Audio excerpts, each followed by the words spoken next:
Okay, so to summarize,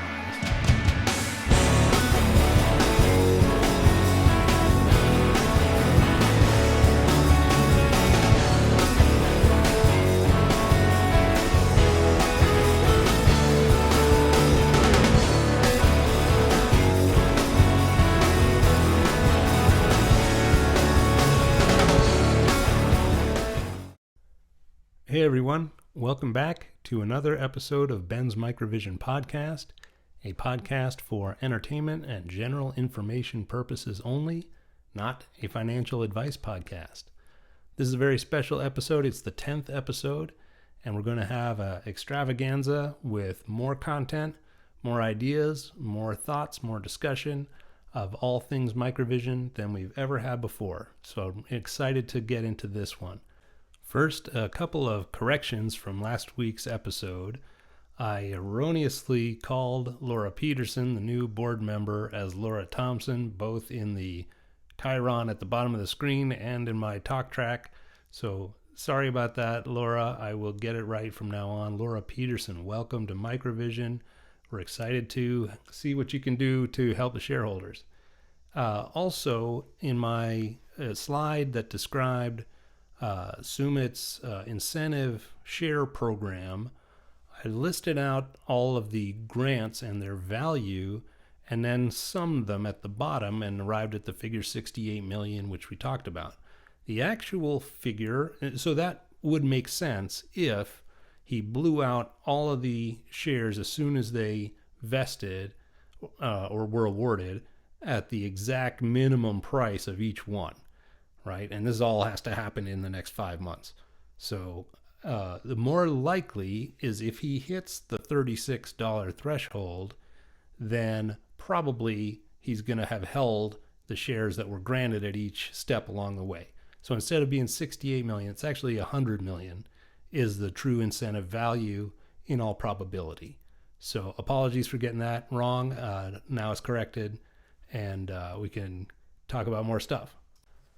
Take a look at this article today, or as a press release, from Congresswoman Julia Brownley of California, who is reaching across the aisle with her Republican colleagues to bring us the Securing Infrastructure from Adversaries Act, bipartisan legislation that would prohibit the U.S. Department of Transportation from using LiDAR technology produced by foreign adversaries.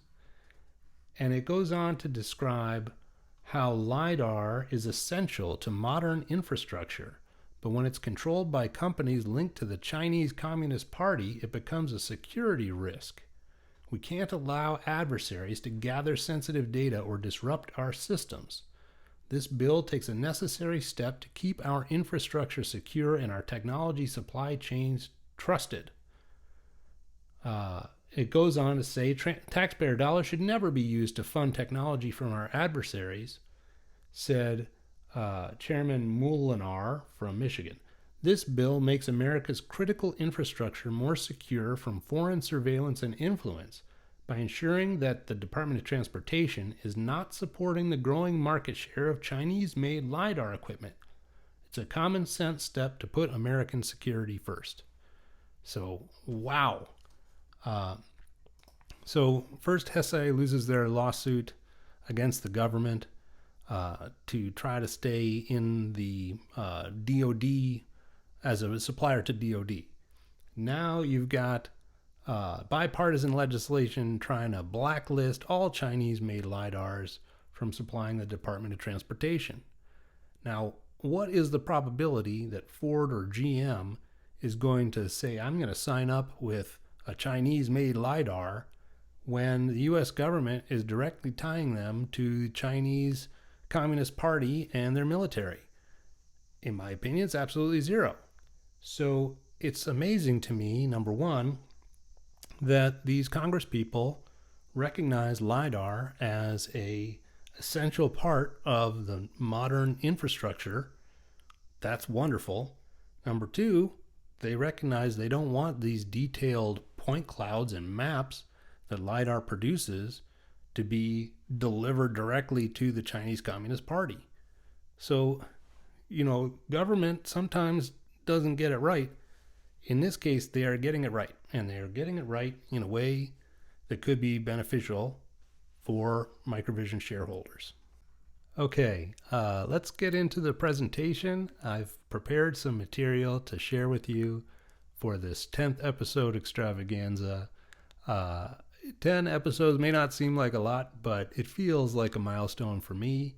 And I'm just going to have some fun with this and just kind of take you all the way there as far as my thinking goes. Again, this episode is brought to you by laserroasted.com, and we got some fun stuff there as well. Okay, disclaimer. Everything that you see here is a product of my own.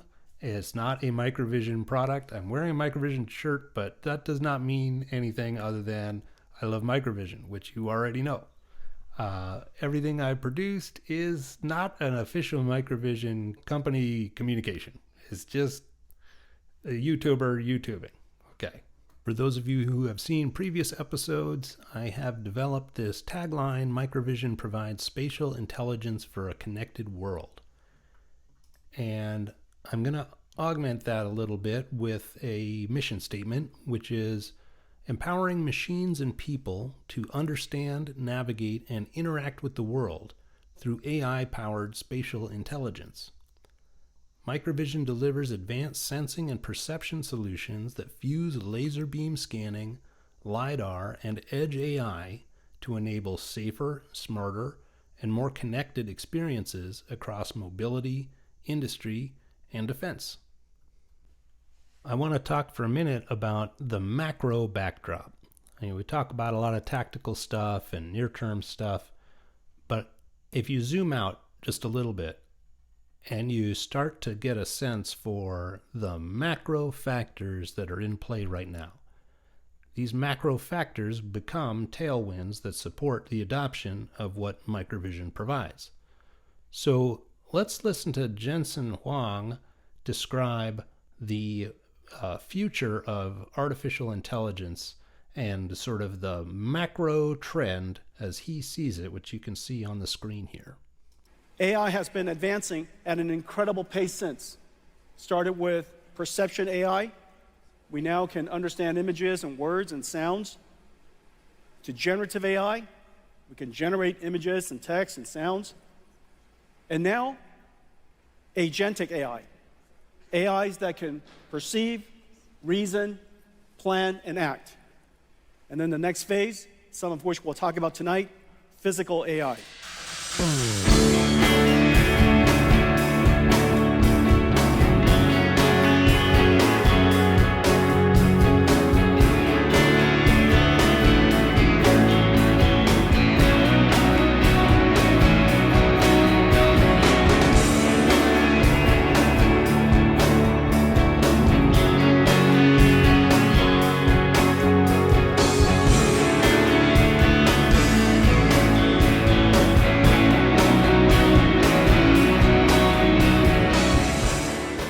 So it couldn't be much clearer.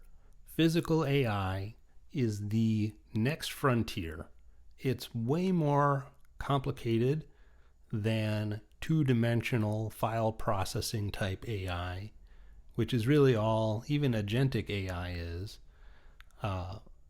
This is three-dimensional, acting in the real world, performing functions similar to a human being as far as navigating in space and performing actions that include grasping things.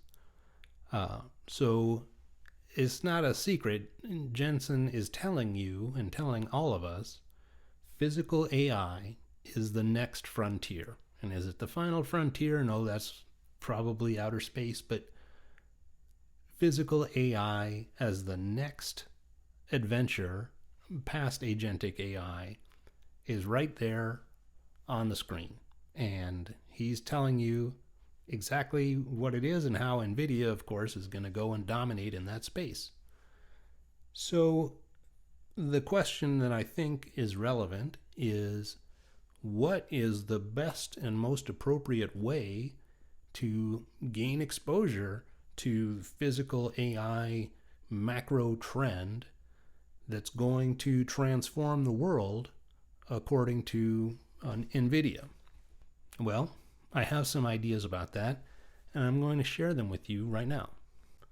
Well, maybe not right now, because right now I want to answer this viewer comment or question. The viewer is named BC Wood 56 on the Reddit board. He says, Ben, thank you for your podcast insights. Can you opine as to how MicroVision management's all in on their new priority in defense versus their automotive OEM assault? Just seems that MVIS management chases the newest shiny objective. So I think that this is a great question and deserves a full airing. And I'm going to share my personal opinion about what's happening, why defense is coming in so hot, and why the company's doing what they're doing to answer the bell. Over the last couple of years, there have been some automotive industry headwinds. Specifically, the EV strategy has not been profitable. All the investments in electric vehicles have not yet met with a receptive public that wants to buy those cars. I think that the internal combustion engine has plenty of life left, at least here in the American market. You may have seen that Ram is bringing back their V8 engine for the Ram trucks. People want powerful gasoline engine cars, and that's what they want. And so the OEMs have spent a lot of money on electric vehicles, as well as reimagining vehicles themselves as things built from the ground up as software. And in both cases, it hasn't yet worked out. So that's one thing. Basically, they spent a lot of money. It's hurt, makes them gun shy. Second is tariffs and trade instability. So over the last little while, at least since Trump has taken office, the threat of tariffs, or even the realization of tariffs in certain cases, has caused OEMs to kind of be discouraged from locking in long-term supplier agreements because their sourcing or localization requirements could change based on whatever they're going to be charged for shipping a particular good over a border. So that whole thing has been out there, and that's been kind of top of mind for these people, limiting anybody's ability to want to sign a long-term supplier agreement. The Chinese have been out there selling LiDARs at unrealistic cost, creating skepticism about Western suppliers' ability to serve the market at the similar price points to what the Chinese suppliers would do. Now, of course, the Chinese suppliers are probably supplemented by the Chinese Communist Party, etc., which we talked a little bit about earlier. So it makes it hard to offer the lowest price product when the Chinese LiDAR manufacturer over there is selling at a loss, but it doesn't matter because they're really just part of the Chinese government. And then, of course, setbacks in software-defined vehicles. So I did put a thing on here for this. All of this together means you have an industry that's been betting on a big, beautiful future of electrification and software-defined vehicles, and none of that's worked out. And then you got Chinese LiDARs and tariffs. All this stuff together creates headwinds that makes it difficult. And of course, there's not a ton of these OEMs. So there's, maybe 25 or 30 in all of the world. However, it's not all gloom and doom. I would say that was the setup for the last little while, which is what caused MicroVision to embrace the opportunities coming inbound from the military segment, which we're going to talk about in a second. However, there are some tailwinds. Maven and Movi are both on the NVIDIA AGX platform, which is used to develop autonomous vehicles. So that's great. The MOVIA S is coming in September. This is a extremely small 180-degree field of view LiDAR sensor that has the potential to be a game-changing product for the company. The flip side of the Chinese OEM thing is that they are driving LiDAR adoption. They are basically establishing this as a table stakes type of capability that every car maker should have in order to provide advanced ADAS and autonomy solutions.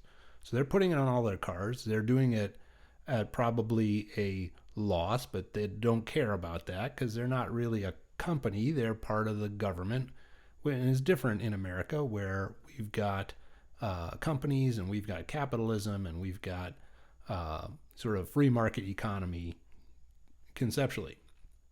So what it's doing, even though it's got the downside, which we already talked about, it's establishing that LiDAR is necessary for the future of ADAS systems.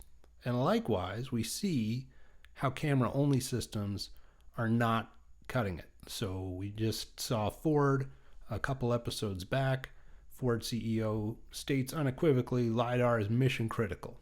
Okay, and that's with the backdrop of Tesla having some challenges with the vision-only system, a robo-taxi that's not really a robo-taxi. Now you've got a robo-taxi that's actually a Uber ride-hailing service. So vision-only means that it's not really an autonomous vehicle. I think we can probably agree on that, although some people may disagree.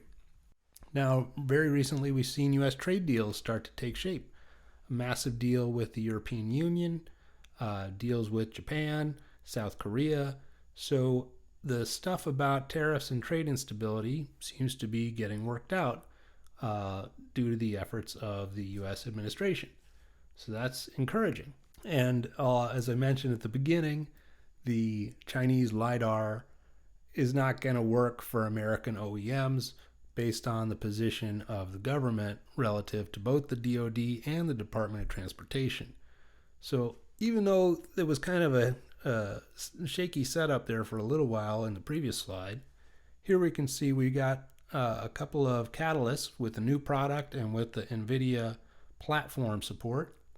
And then kind of the flip side of some of those things that were maybe challenges actually portend something positive on the other side. So while this is all going on, the military opportunities are coming into focus. Specifically, we've got Soldier Borne Mission Command, Anduril and Meta joining up to bid on this. The Soldier Borne Mission Command awards are scheduled to be awarded at the end of August, and MicroVision is already inside the Soldier Borne Mission Command surrogate systems, also known as the IVAS 1.2. So that's a pretty good setup, especially when Palmer Luckey comes on to the MicroVision Reddit board back in April, I think, and states the following. Palmer Luckey is a believer in MicroVision technology. He's the founder of Oculus VR and Anduril, and he just took over HoloLens and the IVAS. That's it. It is one statement. So the guy is working with MicroVision technology inside the IVAS headsets. He took over the IVAS contract. Now he sees what this stuff is actually capable of, and he says, well, golly, this is pretty good stuff. And he goes on to the MicroVision Reddit board to let everybody know. So that's phenomenal.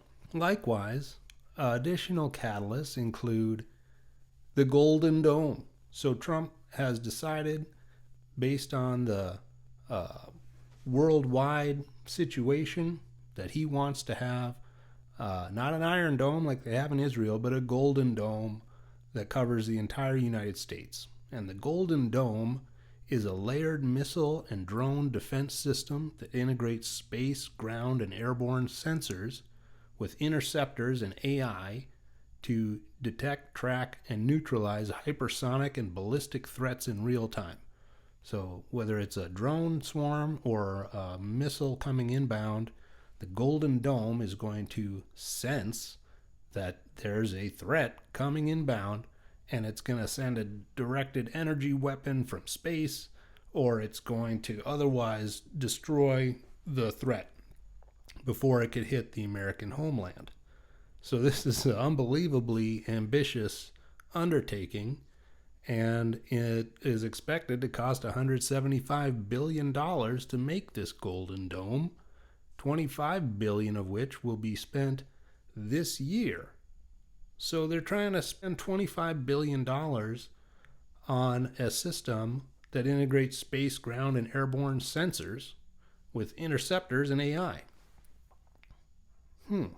Likewise, there's an entirely different budget, which is $13.4 billion for autonomous system development for drones and land vehicles and sea vehicles.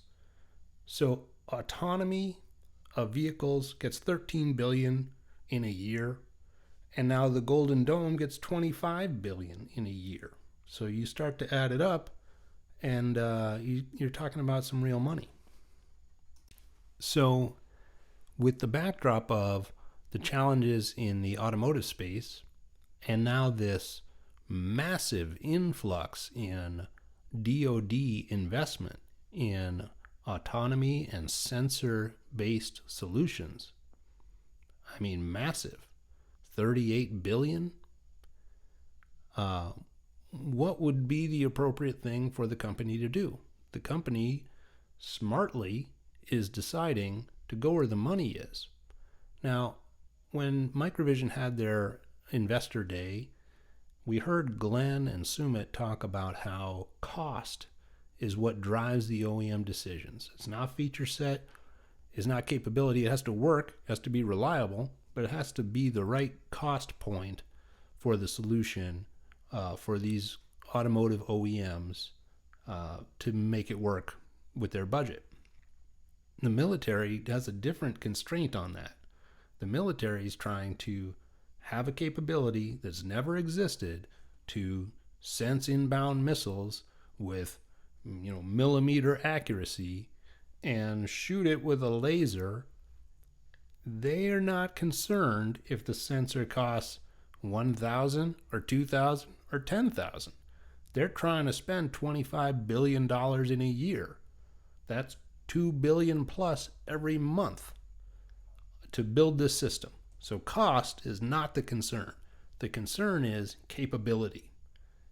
And there's nobody more capable than MicroVision when it comes to advanced sensing technology, where they can control the beam with unbelievable accuracy, and they have all of this patented IP and know-how inside the systems for incredibly advanced capabilities, which we're going to talk about a little bit later. So on the one hand, you've got an industry where there's very high volume, but a lot of cost sensitivity. And on the other hand, you've got an industry where the volumes are lower. Cost sensitivity is not it. It's size, weight, power on soldier-borne systems. And for the sensor systems, it's the capability. Now, obviously, they don't want to spend more than they have to, but they need the capability. It needs to work. It needs to be the most advanced thing possible on Earth. And that's what they're going to get with MicroVision, in theory. Check out Laser Roasted for my brand new Ben's MVIS podcast official shirt. If you want to support the podcast and show your Ben's MVIS podcast pride, this is the way to do it. Show your support with this premium quality t-shirt featuring the iconic Ben's MVIS podcast logo in bold white and green lettering. Perfect for everybody who loves MicroVision. So check it out, laserroasted.com. It's at the bottom of the page in the lifestyle area. So given this backdrop, what has the company done? They've responded to this emerging market opportunity by creating the MicroVision Defense Advisory Board, which has 3 distinguished individuals, and we're going to take a look at each one of them, who have been tasked with helping the company strategically enter the space, bringing their leading technologies and solutions into the defense tech industry and military sector. And these are the right people to do this, and we're going to look at that in detail. They've added a new board of director member, Laura Peterson, who has 20 years of executive experience in aerospace, defense, and government relations. And they've recently declared their military product to be a semi and fully autonomous airborne and terrestrial sensor system suite of some kind. So they've been as aggressive as you can be, understanding the scope of the opportunity and what they need to do. And what they need to do is constitute some expertise and some connections and basically build the muscle to go out and win in this space. Now, when I was there, we had the muscle to go out and win in the space. And it's a very specific type of expertise and niche. So you've got usually ex-military people on staff who understand the military procurement process. They know the people who are the deciders. They know how the proposal process works, and they have done it many times. And so that's why, looking back in the time frame before, say, 2010, you saw a lot of MicroVision U.S. Department of Defense sponsored contracts because we were able to operate in that space with the staff, the expertise, and of course the technology was the right fit for what the government was trying to accomplish. So now, a few years later, the company had been focused on high volume commercial products, for good and valid reasons, but they had maybe lost the muscle about how to engage in the space. And so now, realizing the scale of the opportunity, they've moved very quickly to not just assemble a group of, jamokes to go figure out and send some proposals here and there. They built a high caliber, extremely high talent group with unbelievable experience and connections to go out and win in the space. So it's quite a response. It's a very impressive response.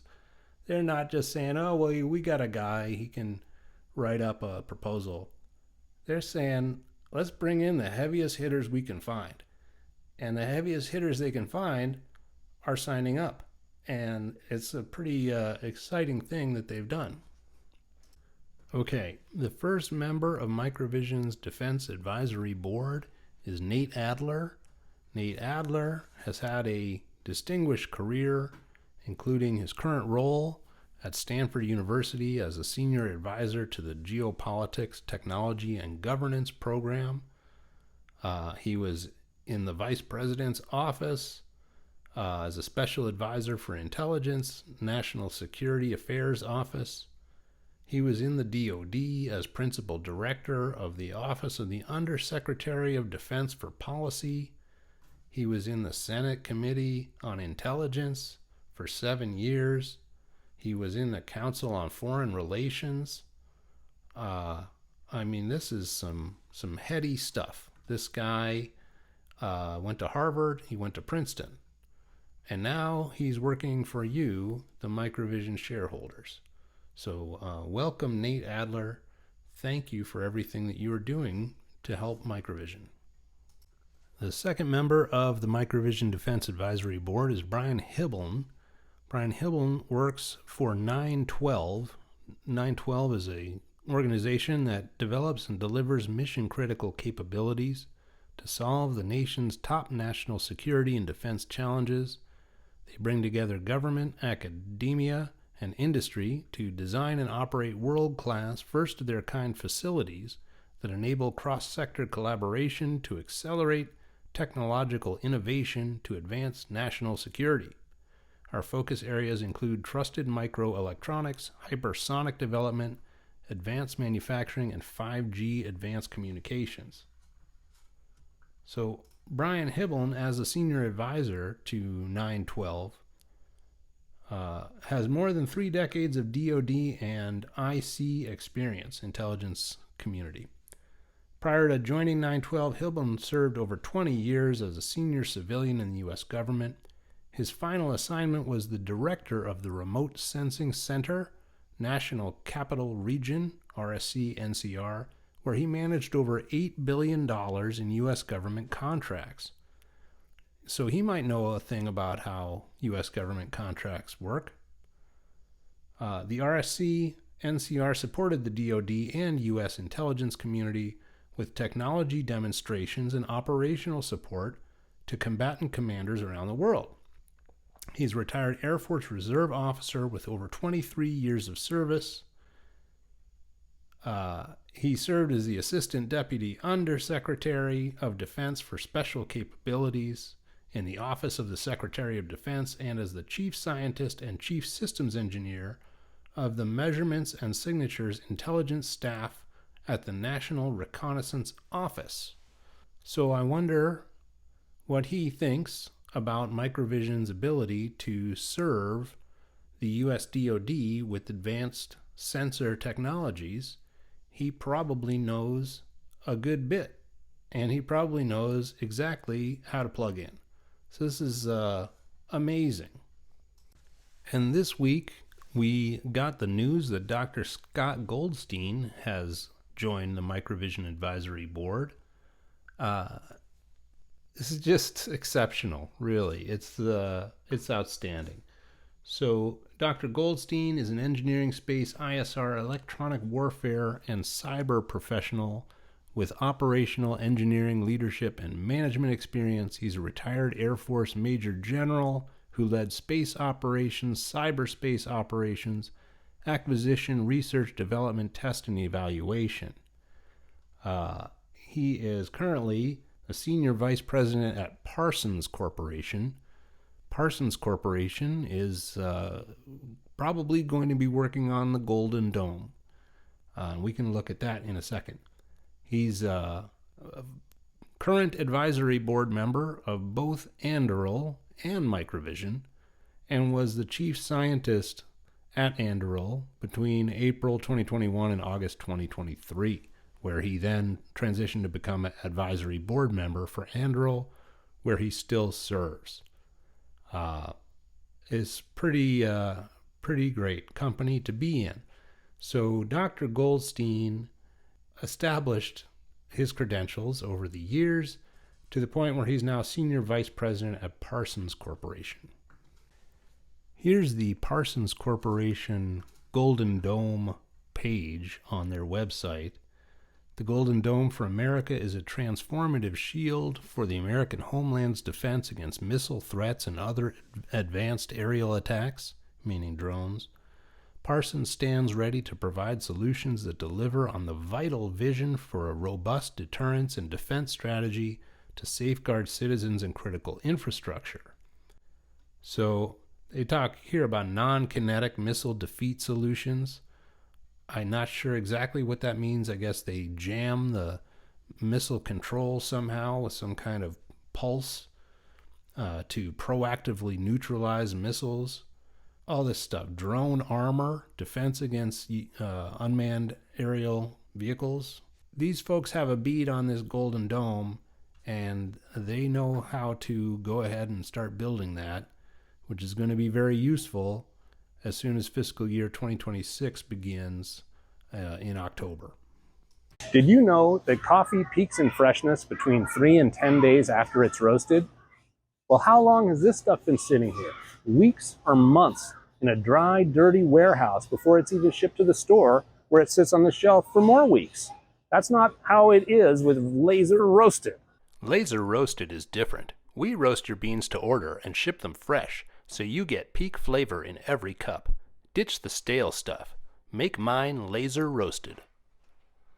So given the strategic backdrop of the Trump administration and their priorities on autonomy and in missile defense using advanced sensor systems, it makes sense that MicroVision would pursue this as vigorously as they have. And they've pursued it from a few dimensions. They've pursued it from assembling the talent necessary to go out and win. They've developed a product concept around semi and fully autonomous sensor systems for land and airborne vehicles. They've added a board member, and they're taking it very seriously. Now, what I think would be wonderful, and hopefully this won't be too long in coming, would be some material for the website and a new investor presentation that expresses all this stuff better than I can. The official word that shows the possibilities and where they plug in and the particular angle of attack. So I look forward to that very much. And I think that in general, apart from the fact that they aren't expressing it publicly, visually with the website, the activities of assembling this board of very heavy hitters, as well as getting the product together and now communicating to the market, adding the board member, these are the right things. So, do you keep hitting your head against the wall with automotive OEMs who are, slow to move and for whom cost is the overriding principle? Or do you go where the money is, which is, of course, defending the U.S. homeland under the Trump administration's DoD trillion-dollar budget? So I think we know what the answer is, and it's the right answer and the right response from the MicroVision management. So with this backdrop of very heavy hitters in the defense space joining up with MicroVision, we also have another part of the backdrop, which is intense short interest and pressure on the stock. There's 24% of all the shares in existence have been sold short. So there's 59.5 million shares are sold short. It's the definition of a battleground stock. The shorts and the longs are in an existential struggle. And the shorts have piled on to the degree this is one of the 1% most shorted stocks in terms of percentage of short interest out in the entire market. So it's quite a scene. Every one of those shares sold short will need to be bought back at some point.